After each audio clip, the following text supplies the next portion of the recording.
Ndani ya kijiji uchawi umekisiri. Bibi Sara anawa watu kijiji, anawageuza misukule, anaua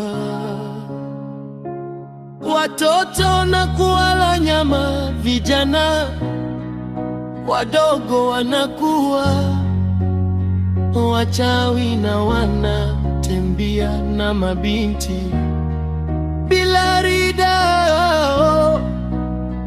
na kupelekea kumpa mimba. Binti mmoja anakuza mtoto wa miujiza